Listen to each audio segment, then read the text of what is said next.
India की safety और national security मजाक बन के रह गई है। आई एम सॉरी टू से दिस, बट इस बंदे की जरा वीडियो देखना। ভিসা লাগবে না, কোনো প্রকার পাসপোর্ট লাগবে না, আমি এখন ভারতে ঢুকে যাব। वीजा लागबे ना, पासपोर्ट लागबे ना, एकदम फ्री में चलो आपको इंडिया घुस के बताता हूं। ये शब्द है एक बांग्लादेशी यूट्यूबर दिलवर हुसैन के, जिसने पिछले महीने यूट्यूब पर एक वीडियो अपलोड की जिसमें वो लिटरली डेमो देकर सिखा रहा है कि कोई भी फॉरेनर इंडिया में इलीगली कैसे घुस सकता है। इस दूसरे बांग्लादेशी यूट्यूबर तहसन रकूब को भी ले लो, ये भी ओपनली डेमो के साथ दिखा रहा है कि बस ऐसी छोटी तारों के ऊपर से कूद लिया तो अब भारत के जमीन पर पहुंच जाओगे।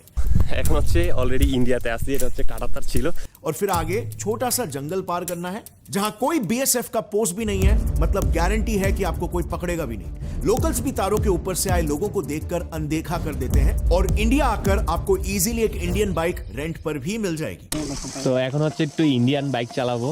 एक ऐसा वीडियो जो क्लियरली एक क्रिमिनल एक्टिविटी, एक इलीगल एक्टिविटी को प्रमोट कर रहा है, उस वीडियो को YouTube पर अपलोड होकर 1 साल हो चुके हैं, उस पर 1.1 मिलियन व्यूज तक आ चुके हैं, लेकिन अब तक इस पर इंडियन अथॉरिटीज ने क्या किया?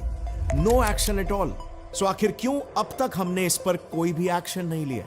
और अगर आपको लग रहा है कि ये प्रॉब्लम तो मेजरली बंगाल में ही हो रही रहेगी, मुझे इससे क्या है, तो ऐसा बिल्कुल भी नहीं है। ये आज बंगाल से देश के हर राज्य में फैल चुका है। महाराष्ट्र, उत्तराखंड, झारखंड, यहां तक कि नॉर्थ ईस्टर्न स्टेट्स में भी इनके फैलने के आपको कई सारे केसेस मिल जाएंगे। हमारे फाइनेंस कैपिटल मुंबई का ये हाल है। यहाँ पर हाल ही में 200 फर्जी आधार कार्ड फेंके हुए पकड़े गए थे। और सेम देश की राजधानी दिल्ली का भी यही हाल है। ये वीडियो है दिल्ली के शाहीन बाग एरिया का, जहां पर इस यूट्यूबर ने बस सिर्फ 5 मिनट तक रैंडमली कम से कम 20 लोगों से पूछा कि वो कौन से देश से हैं, और सभी ने बस एक ही जवाब दिया, बांग्लादेश से। शाहीन बाग में आप? हाँ। आप कहाँ से? बांग्लादेश से। आप? बांग्लादेश से। आप कहाँ से? बांग्लादेश। कहाँ से आए हैं? बांग्लादेश से आए हुए हैं। सरकार आप कहाँ से आए हुए हैं? बांग्लादेश। ये area completely illegal Bangladeshi immigrants द्वारा डोमिनेटेड है, और इसीलिए आज वहां पर उनके गट्स इतने बढ़ चुके हैं कि वो सीधे इंडियन अथॉरिटीज को ही धमकी दे देते हैं। सरकार अगर आना चाहे तो नहीं आ सकता। शाहीन बाग का नाम सुना आपने? एक बार बोला अपने मुझे शाहीन बाग, और फिर फील कर ला कि शाहीन बाग है इसका नाम। अगर आने के लिए बहुत बड़ा जिगरा चाहिए, समझ रहे हो ना? एक सैड फैक्ट फ्रेंड्स ये है कि इंडिया आज एक तरह से crime capital of the world बनते जा रहा है, लेकिन एनसीआरबी की ऑफिशियल डेटा के मुताबिक क्राइम बाय फॉरेनर्स में बांग्लादेशी का नंबर सबसे हाईएस्ट है। टेररिज्म में भी इनका नंबर हाईएस्ट है। लेकिन क्या ये सारी रिपोर्ट्स आपके सामने आने दी जाती है? उल्टा अब इस पर ममता दीदी का स्टेटमेंट सुन लो। যদি বাংলায় দরজা খটখটানি করে আমরা তাদের আশ্রয় নিশ্চয়ই দেব।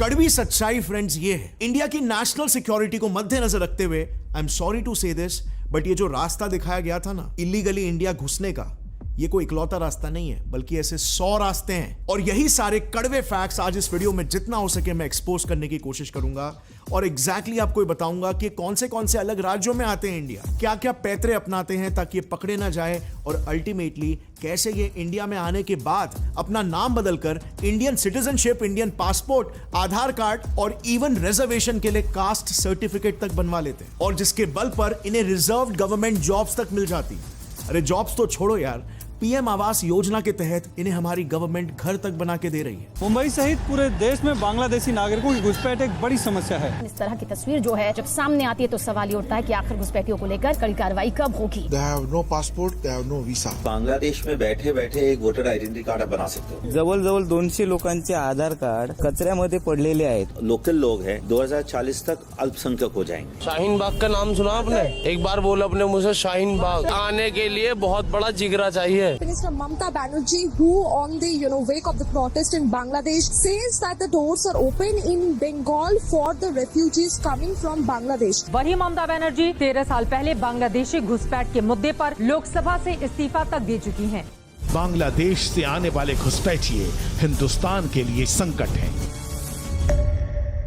दिलवर हुसैन और तहसान रकूब ये दोनों भी इंडिया मेघालय के रूट से घुसे थे, जहां पर बेसिकली ये इलीगल इमिग्रेंट्स करीमगंज से मेघालय के बॉर्डर के थ्रू इंडिया आते हैं, फिर वहां से तुरंत आसाम, त्रिपुरा और नागालैंड चले जाते हैं, एंड फाइनली कोलकाता पहुंचकर फेक डॉक्यूमेंट्स एक्रू करके वो वहां पर हमेशा नहीं रहते, बल्कि तुरंत दिल्ली या किसी साउथ इंडियन स्टेट में जाकर सेटल हो जाते हैं। दूसरा रूट है इनका त्रिपुरा वाला रूट, क्योंकि ये एरिया डेंसली फॉरेस्ट से कवर्ड है और इसीलिए इन एरियाज में इन्फिल्ट्रेशन काफी आसान हो जाता है। इनफैक्ट अभी पिछले महीने की बात है, 12 जुलाई को ही 10 इलीगल बांग्लादेशीज अरेस्ट हुए थे और जब पुलिस ने उन्हें पकड़कर इंटरोगेट किया तो पता चला कि त्रिपुरा के सोनममुरा इलाके में कुछ ऐसे एजेंट्स हैं जो सिर्फ 2,500 रुपए में इन इलीगल इमिग्रेंट्स को ऊनाकोटी डिस्ट्रिक्ट से डायरेक्ट इंडिया में एंटर करवा रहे। और ये इन्फिल्ट्रेशन हर हफ्ते की बात है, आए दिन ऐसे केसेस न्यूज में आते रहते हैं। इनफैक्ट जिस 12 जुलाई के केसेस के बारे में मैंने आपको अभी बताया, ठीक उसी साल सेम रूट से 6 दिन पहले ही यानी कि 6 जुलाई को वहां से एंट्री करते हुए 25 म्यांमार के इलीगल इमिग्रेंट्स रोहिंग्यास को भी पकड़ा गया था। अब म्यांमार और बांग्लादेश के बॉर्डरिंग स्टेट्स को तो छोड़ो, बांग्लादेश से कई किलोमीटर्स दूर झारखंड तक सेफ नहीं है। वहां पर तो एक अलग ही गेम चल रहा है। एक्चुअली आज वहां की डेमोग्राफी इस हद तक बदल चुकी है कि अगर आप झारखंड के कई गांवों की महिला सरपंच और एमएलए को देखोगे ना, तो कई महिलाओं के हस्बैंड्स यही इलीगल बांग्लादेशी इमिग्रेंट्स हैं।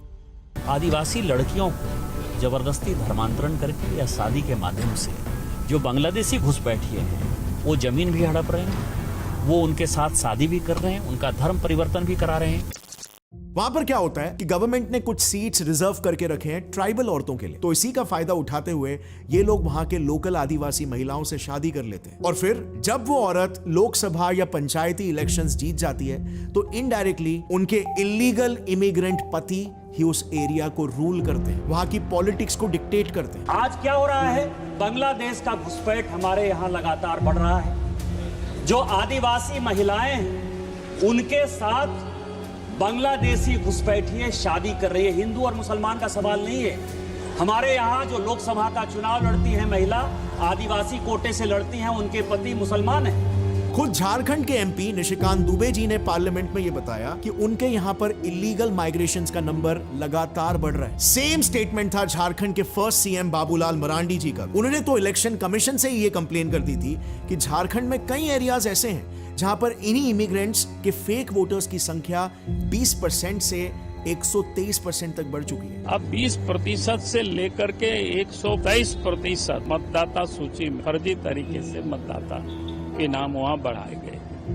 अब अगला इलीगल इमिग्रेंट का रास्ता जो ये लोग अपना रहे हैं वो है टूरिस्ट रूट। हाल ही में एक केस देखा गया था एक रफीकुल नाम के बंदे का, जो कि एक इलीगल बांग्लादेशी रोहिंग्या इमिग्रेंट था। रफीकुल ने खुद एक्सेप्ट किया कि वो बंगाल में आया तो टूरिस्ट वीजा लेकर, लेकिन फिर वीजा खत्म होने के बाद वो इंडिया में ही काम करने लग गया। उसने 2 महीनों में आधार कार्ड भी खरीद लिया और आज वो एक इंडियन सिटीजन बन चुका है। অরিজিনাল নাম রফিকুল। তা তুমি বাংলাদেশ থেকে এসছো কবে? 2 মাস। তা 2 মাস থেকে আসার পর তোমার আধার কার্ড হয়ে গেছে। और इसीलिए अगर आप ट्रेंड को देखोगे ना तो बांग्लादेश से इंडिया टूरिस्ट वीजास पर आने वाले लोगों के नंबर्स काफी हाई है। पिछले कुछ 8 महीनों में ही 10 लाख बांग्लादेशीज इंडिया में टूरिस्ट वीजास लेकर आए। सो अब जरा सोच लो इसमें से कितने ही वापस गए होंगे। काफी लोग तो ऐसे भी हैं जो फेक इंडियन सर्टिफिकेट्स बनवा लेते हैं जिससे उनका नाम ही बदल जाता है। जैसे मीनार सरद का ही केस ले लो, जिसने वेस्ट बंगाल के एक एजेंट के थ्रू अपना नाम बदलकर शुभो दास रख दिया और लो रातों रात बन गया वो इंडियन।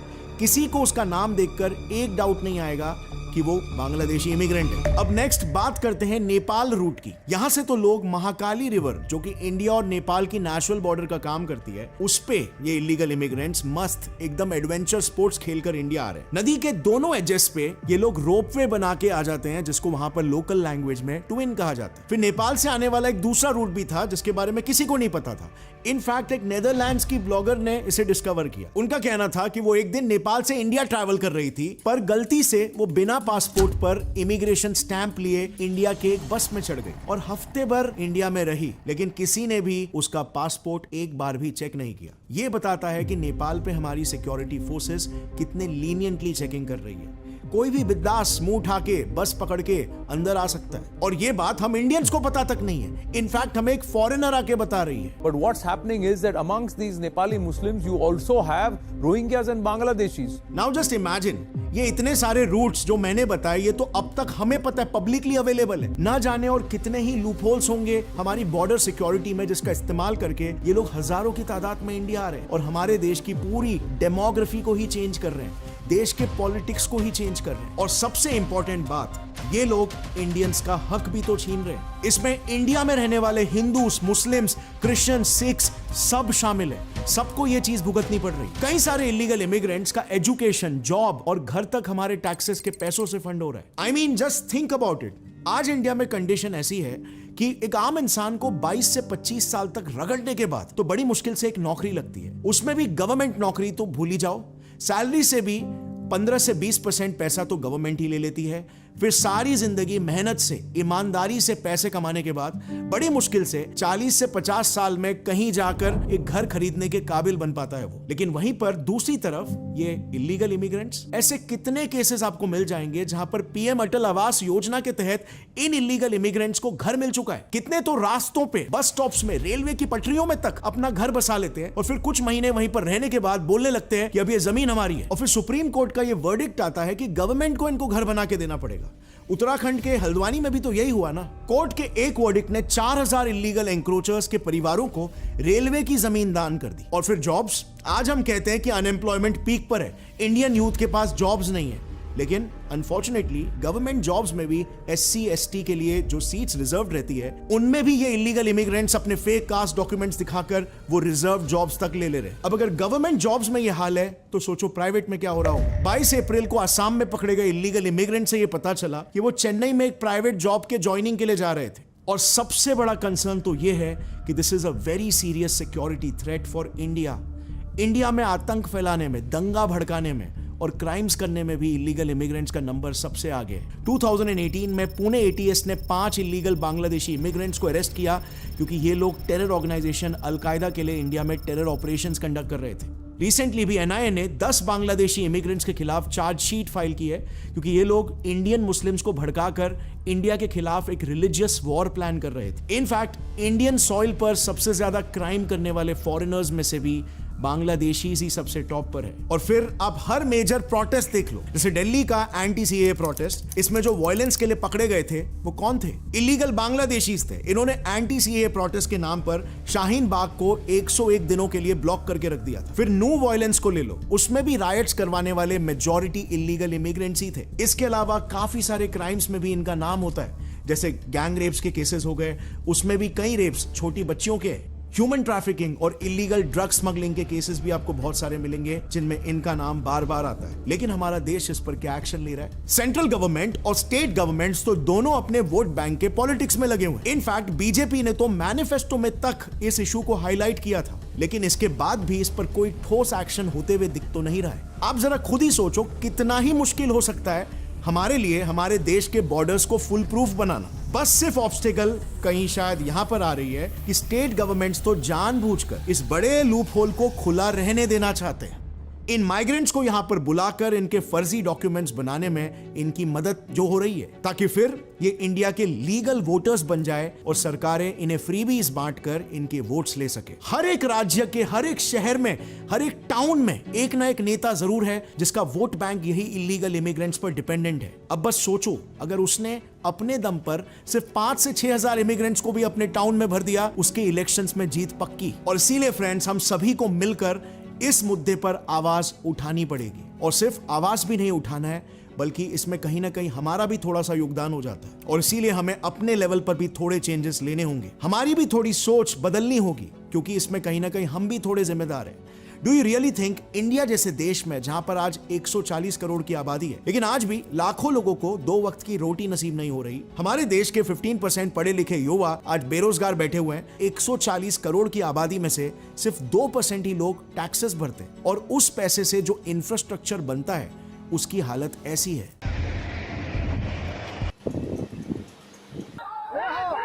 हर दूसरे दिन रिपोर्ट्स आ रहे हैं कि शहरों में पानी की किल्लत है। सिर्फ दिन में 2 घंटे ही बिजली आती है, और गवर्नमेंट हॉस्पिटल्स में इलाज कराना है तो इतनी बड़ी लाइन लगती है कि पेशेंट का नंबर आने से पहले ही उसकी जान चली जाती है। सो सबसे पहले तो आप खुद ये सोचो, क्या हम इंडियंस, इंडिया देश किसी दूसरे देश का बोझ उठाना अफोर्ड कर सकता है? इंडिया के जितने भी रिसोर्सेस है उस पर सबसे पहला हक हमेशा इंडियंस का ही होना चाहिए। लेकिन आपने कई बार ये देखा होगा, क्योंकि इमिग्रेंट्स अक्सर कम पैसों में काम करने के लिए भी तैयार हो जाते हैं और इसीलिए हम खुद भी तो 2 पैसा बचाने की लालच में इंडिया के किसी लोकल को नहीं बल्कि इन्हें जॉब्स दे देते हैं। फिर इन्हें इंडिया में घुसने के लिए भी तो मदद हम इंडियंस ही कर रहे हैं। हम में से ही कुछ लोग 2 पैसा कमाने की लालच में इनके फर्जी आधार और रिजर्वेशन सर्टिफिकेट्स बनवाकर इन्हें जॉब्स घर दिला देते हैं। मतलब एज इंडियंस क्या हमारी ये रिस्पॉन्सिबिलिटी हमारे देश के प्रति नहीं है? यार सिर्फ 1000 से 2000 रुपए में लोग अपने देश को बेच दे रहे हैं। और ऐसा बिल्कुल भी मत समझना कि मेरा ये वीडियो बनाने का मकसद ये बोलना है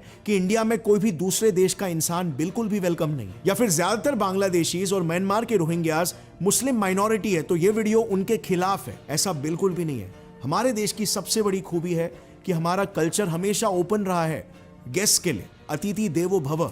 हर एक फॉरेनर, चाहे वो नेपाली हो, बांग्लादेशी हो या इवन पाकिस्तानी क्यों ना हो, वो वेलकम है अगर वो लीगल सिस्टम को फॉलो करके इंडिया आता है तो यहाँ पर उसका स्वागत है। लेकिन अगर आप इलीगली आ रहे हो, देश के संविधान की इज्जत नहीं कर रहे हो, इस देश के लोगों का हक छीन रहे हो और जो देश आपको पनाह दे रहा है उसी देश के खिलाफ साजिशें कर रहे हो, यहाँ पर दंगे भड़का रहे हो, आतंक फैला रहे हो, तो मेरे हिसाब से हर एक भारतीय का फर्ज होना चाहिए, फिर चाहे हिंदू हो, मुस्लिम हो, क्रिश्चियन हो, सिख, नो मैटर आपकी आइडियोलॉजी क्या है या आपका रिलीजन क्या है, क्योंकि अंत में ये इलीगल इमिग्रेंट्स इंडिया के वो रिसोर्सेज को यूज कर रहे हैं, वो अपॉर्चुनिटीज छीन रहे हैं जिस पर हक किसी दूसरे इंडियन का है, और फिर चाहे वो कोई भी धर्म का ही क्यों ना हो। और इसीलिए फ्रेंड्स, क्योंकि ये मुद्दा इतना इंपॉर्टेंट है, हमें इसे ट्विटर पर उठाना होगा। मैं ट्विटर पर भी इस वीडियो को अपलोड करूंगा। उस पर जितना हो सके हमारी अथॉरिटीज को टैग करना, रीट्वीट करना, जो भी आपको लगे ये प्रॉब्लम को आइडेंटिफाई करके फिक्स कर सकता है। दिस इज द टाइम जब हम सबको इंडियंस बनकर एक साथ आना होगा और इस मुद्दे पर अपनी आवाज उठानी होगी, वरना ये प्रॉब्लम हमारे देश को अंदर से खोखला करती रह जाएगी। #India Against Illegal Immigrants। जय हिंद।